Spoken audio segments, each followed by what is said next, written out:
വിജയൻ്റെ പാർട്ടി കേരളത്തിൽ വന്നു കഴിഞ്ഞാൽ എന്തായാലും എന്തെങ്കിലും ഒന്നും സംഭവിക്കാണ്ടിരിക്കില്ല. അത് 100% ഉറപ്പാണ്. അപ്പോൾ വരട്ടെ, നമുക്ക് കാത്തിരുന്ന് കാണാം. ദേവൻ സാർ ടിവിക്കേക്ക് മെമ്പറായിട്ട് പോകുന്നു വാർത്തകൾ വരുന്നത്, അതിനെ കുറിച്ച് ചേച്ചിക്ക് എന്താ പറയാൻ പറ്റുന്നത്? എനിക്കറിയാൻ പറ്റുന്നതോ, ഈ പറയുന്ന ദേവൻചേട്ടന്റെ വീട്ടിലും കൂടെ ഞാൻ പോയി എനിക്ക് ക്ഷണിക്കാൻ നേരത്തെ ഞാനും കൂടി ഞാൻ 1 മാസം മുമ്പേ ടിവിക്ക് എന്ന വിജയന്റെ പാർട്ടിയിൽ ചേർന്ന ആളാണ്. അതായത് ഇനി ഒഫീഷ്യലായിട്ട് CM-നെ കാണണം, ഡിക്ലെയർ ചെയ്യണം. പക്ഷേ ഇന്നലെ വന്ന വാർത്തയിൽ സതീഷ് തോന്നക്കൽ എന്ന് പറഞ്ഞ അദ്ദേഹമാണ് കേരളത്തിൽ നോക്കുന്നത്. അദ്ദേഹം ആദ്യം എന്നെ കോൺടാക്ട് ചെയ്തത്, ഞാൻ വഴിയാണ് ദേവൻചേട്ടൻ്റെ അടുത്ത് പോകുന്നത്. ദേവൻചേട്ടനെ കണ്ടു, ദേവൻചേട്ടൻ അത് ഓക്കെയാണ്. ബാക്കി കാര്യങ്ങൾ CM-നെ കണ്ട് ഡിക്ലെയർ ചെയ്ത ശേഷം മാത്രമേ നമുക്ക് കൂടുതൽ പറയാൻ പറ്റുള്ളൂ. അപ്പോൾ കേരളത്തിൽ ടിവിക്ക് തുടങ്ങാൻ പോവാണ്. പിന്നല്ലാണ്ട് തുടങ്ങണ്ടേ?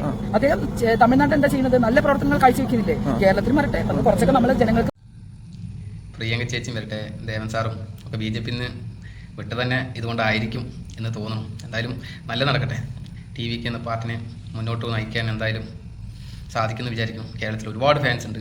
അപ്പോൾ തമിഴ്നാട്ടിലെ ഭരണം നല്ലപടിയെ പോകുന്നുണ്ട്. അതുകൊണ്ട് പിന്നെ പേടിക്കാണ്ട് പാർട്ടി മുന്നോട്ട് പോട്ടെ. അപ്പം കേരളത്തിൽ ചില പാർട്ടികൾക്ക് ഇത് വല്ലാത്ത അടിയായി മാറും എന്ന് പറയാൻ എന്താ പറയുക, അങ്ങനെയാണ് അവിടെ തമിഴ്നാട്ടിൽ ഓടിക്കൊണ്ടിരിക്കുക. അപ്പോൾ അതുകൊണ്ട് കേരളത്തിൽ എല്ലാവർക്കും ആഗ്രഹമുണ്ട് കേരളത്തിലും വരണമെന്ന്. അപ്പോൾ ഇവിടുത്തെ പാർട്ടികൾക്ക് അത് വല്ലാത്ത അടിയാവും. എന്തായാലും വിജയന് അത്രയും ഫാൻസ് കേരളത്തിലുണ്ട്. അപ്പോൾ പരിപാടികൾ ഗംഭീരമായി കഴിഞ്ഞാൽ 5 വർഷം കൊണ്ട് നമുക്ക് മനസ്സിലാക്കാൻ കഴിയും എന്തൊക്കെ സംഭവിക്കുന്നു. അപ്പോൾ അതിൻ്റെ ഭരണ തുടർച്ച അവിടെ ഉണ്ടാകുമ്പോൾ ഇവിടെ എന്തെങ്കിലുമൊക്കെ മാറ്റം ഉണ്ടാവും. മാറ്റം ഉണ്ടാകാൻ ആകെ ഉള്ളത് വിജയൻ്റെ പാർട്ടിയാണെന്ന് ഇപ്പോൾ 100 ദിവസം കൊണ്ട് തന്നെ തമിഴ്നാട് കാണിച്ചു കൊടുത്തു. ഇന്ത്യക്ക് തന്നെ തമിഴ്നാട്ടിൻ്റെ ഒരു പേര് CM എന്ന് പറഞ്ഞു കഴിഞ്ഞപ്പോൾ എല്ലാവരും അറിയാൻ തുടങ്ങി. അപ്പോൾ വിജയൻ്റെ പാർട്ടി കേരളത്തിൽ വന്നു കഴിഞ്ഞാൽ എന്തായാലും എന്തെങ്കിലും ഒന്നും സംഭവിക്കാണ്ടിരിക്കില്ല. അത് 100% ഉറപ്പാണ്.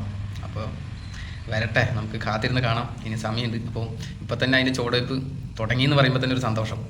തമിഴ്നാട്ടിൽ 2 വർഷം മുന്നാണ് പാർട്ടിൻ്റെ രൂപീകരണം മൊത്തം പരിപാടികൾ തുടങ്ങിയത്. ഇപ്പോൾ ഇവിടെ 5 വർഷം മുന്നേ തുടങ്ങുമ്പോൾ എന്തെങ്കിലുമൊക്കെ മനസ്സിൽ മുന്നേ കണക്കൂട്ടിയിട്ടുണ്ടാവുമല്ലോ.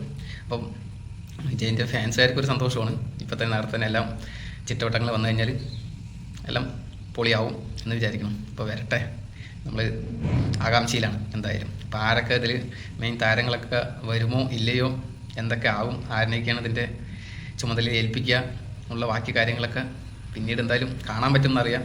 എങ്കിലും എത്രയും പെട്ടെന്ന് സംഭവിക്കട്ടെ. ഒരു പാർട്ടിയും കൂടി കേരളത്തിൽ വരട്ടെ. അല്ലാതെ കേരളത്തിൽ പുതിയ പാർട്ടി രൂപീകരണം എന്തായാലും ഉണ്ടാവില്ല, ഒരാളും എടുക്കില്ല എന്ന് ഉറപ്പാണ്. അപ്പോൾ തമിഴ്നാട്ടിലെ പാർട്ടിയെങ്കിലും കേരളത്തിൽ വന്ന് കേരളത്തിൽ ആനുകൂല്യങ്ങൾ കിട്ടട്ടെ, നമ്മുടെ മലയാളികൾക്ക് ആനുകൂല്യങ്ങൾ കിട്ടട്ടെ. തമിഴ്നാട്ടിൽ കിട്ടുന്ന പോലെ എല്ലാം ഫ്രീ ഫ്രീ ഫ്രീ എല്ലാം കിട്ടട്ടെ. തമിഴ്നാട്ടിന് മാത്രം എന്തൊക്കെ ഫ്രീകളാണ്, കേരളത്തിന് എന്താ ഉള്ളത്? നമ്മുടെ പ്രിയദർശിനി ബസ്സാണ്. അതുകൊണ്ട് എന്ത് ചെയ്യാനാണ്?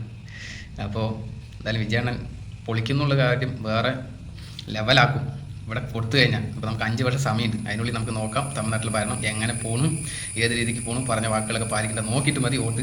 അപ്പോൾ നോക്കിയിട്ട് വോട്ട് ചെയ്യുന്നതിന് മുന്നേ എല്ലാവരും തമിഴ്നാട്ടിൽ എങ്ങനെയാണ് പോകണമെന്ന് മാത്രം ആലോചിച്ചാൽ മതി. അത് മാത്രം ആലോചിച്ചാൽ മതി. അപ്പോൾ എന്തായാലും പാർട്ടി മുന്നോട്ട് പോട്ടെ. നമുക്ക് 5 വർഷം സമയമുണ്ട്. നമുക്ക് നോക്കാം എന്താവുന്നു.